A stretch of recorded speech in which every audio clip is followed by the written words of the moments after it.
Boa tarde, turma! Hoje a nossa aula é de História e temos revisão para a prova. Vamos relembrar as diferenças entre o tempo cronológico e o tempo histórico. No tempo cronológico, vamos lembrar do tempo das datas, o tempo do calendário, o tempo das horas. Marceline, como assim o tempo da data, do calendário e das horas? No tempo cronológico, fazemos a contagem do tempo utilizando alguns instrumentos para medir o tempo, como, por exemplo, o relógio. Com o relógio, podemos ver as horas, e com o calendário, podemos ver os dias da semana, os meses e também os anos. Portanto, o tempo cronológico ele é medido por instrumentos, como relógios e calendários. E lembrando também que, para facilitar a contagem de longos períodos de tempo, é comum agrupá-los em séculos. E vamos recordar e como podemos identificar em que século esteve determinado ano. Vamos para o nosso primeiro exemplo. No ano de 1520, vamos descobrir em que século ele esteve. Primeiro, você vai riscar os dois últimos números, que aqui está o número 20, são números diferentes, ó, 2 e 0.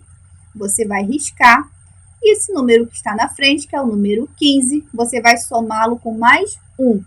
15 mais 1, 16. Então, 1520 esteve no século 16. E lembrando que, na hora de escrever um século, você vai escrevê-lo em números romanos, tá? Próximo exemplo. Se deparou com um ano em que está com 2 zeros no final. Você vai fazer o seguinte, você vai manter esses dois números e você vai fazer a contagem do século de acordo com o que está. Se está o número 20, então o ano 2000, ele esteve no século 20. Viu como é fácil? Terminou com 00, você vai manter o número que está na frente. Se fosse o ano 400, você iria esquecer os 2 zeros e iria manter o número 4. Então, o ano 400 esteve no século 4, tá bom? Próximo exemplo, o ano de 1488. Como não terminou com 2 zeros, você vai riscar os dois números, vai pegar o número que ficou na frente, aqui está o número 14, e vai somar com mais 1. 14 mais 1, 15. Então, o ano de 1488 esteve no século 15. Próximo exemplo. O ano 300 terminou com 2 zeros. Vou esquecer esses zeros e vou manter o meu número da frente, que é o número 3.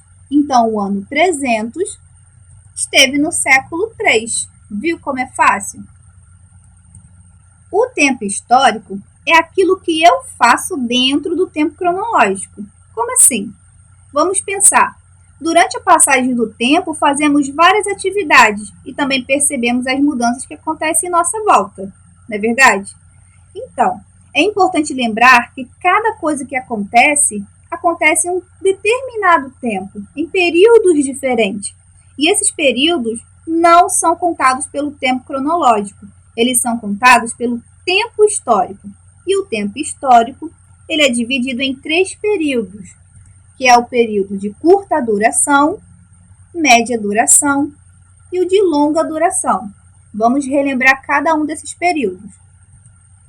No período de curta duração, nesse período, percebemos as coisas acontecerem mais rápidos, como, por exemplo, uma dança, podemos perceber que o tempo passou mais rápido, numa partida de futebol e também numa brincadeira.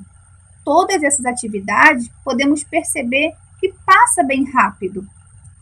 No período de média duração, percebemos as coisas demorarem um pouco mais para acontecer, como, por exemplo, as mudanças do nosso corpo. Não é de um dia para o outro que o nosso corpo muda. Isso leva tempo. Um dia você foi bebê. O seu corpo era de um jeito. Hoje, você é uma criança, está em fase de crescimento. Amanhã, que é o futuro, você estará um adulto. Então, leva tempo para poder perceber as mudanças que ocorreram.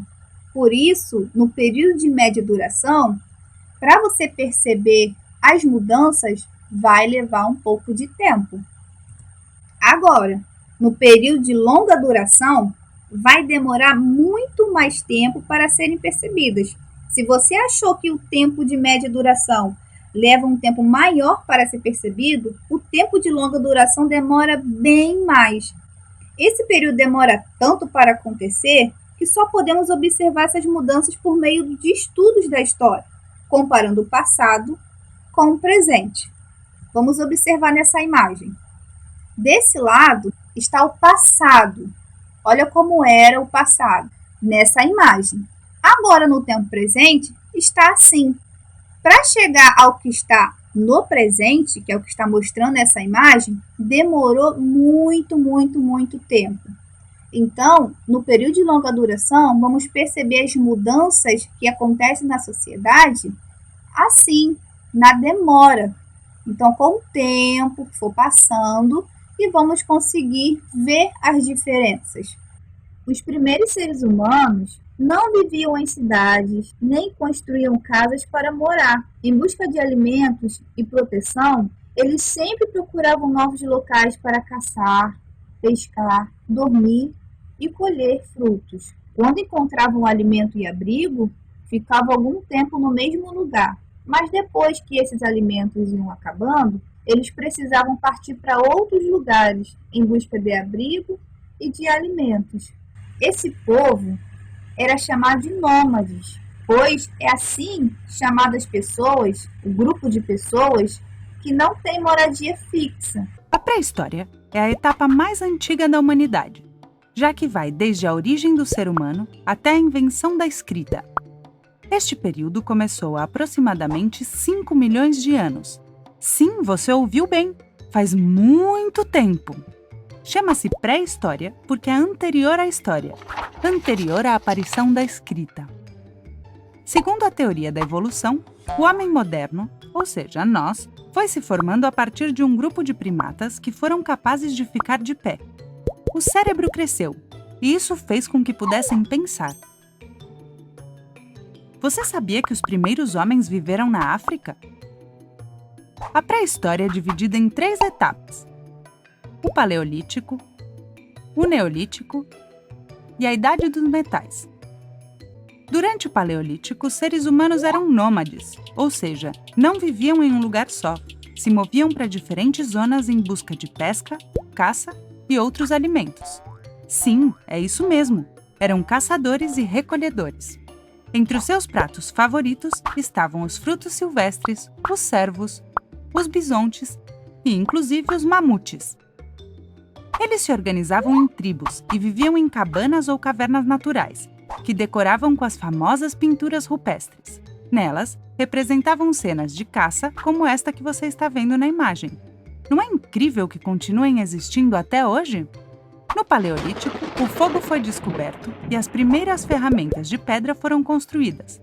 Daí o nome Paleolítico, que significa pedra antiga. Estes primeiros homens foram evoluindo e aperfeiçoando as ferramentas. Assim começou o período Neolítico há 10 mil anos, que significa pedra nova. O Neolítico começa com a aparição da agricultura e do cultivo de gado. Neste período, os seres humanos começaram a domesticar animais e a cultivar a terra para conseguir alimentos. Por este motivo, deixaram de ser nômades e viraram sedentários. Não precisavam mais se mover para procurar alimento. Tinham tudo o que precisavam para sobreviver nas suas aldeias. No Neolítico, vemos os primeiros assentamentos construídos perto de zonas férteis, onde havia muita água. Eles precisavam dela para regar e para os animais beberem. A agricultura e os animais melhoraram a alimentação e, por isso, a população começou a aumentar. Neste período, descobriram algo muito importante: a roda. Ela serviu para facilitar os trabalhos agrícolas. Também apareceram outras invenções geniais, como a vela, para navegar, a cerâmica, o tear e o arado. Os seres humanos continuaram evoluindo e começaram a construir armas e ferramentas de metal. Neste momento, termina o Neolítico. Começa a Idade dos Metais. A Idade dos Metais foi uma revolução. já que as ferramentas de metal eram muito mais resistentes que as de pedra. Com estes novos objetos, os homens podiam caçar melhor e cultivar a terra de forma mais fácil. Esta melhora no gado e na agricultura fez com que houvesse mais alimentos, e por isso houve outro aumento da população. Neste período, descobriram metais como o cobre, o bronze, o ferro e o ouro. O artesanato e o transporte também melhoraram muito, e assim o comércio e o intercâmbio de produtos foi crescendo. Este tipo de intercâmbio se chama escambo. A pré-história terminou com a chegada da escrita e é um período fascinante, você não acha? Tchauzinho e até a próxima aula.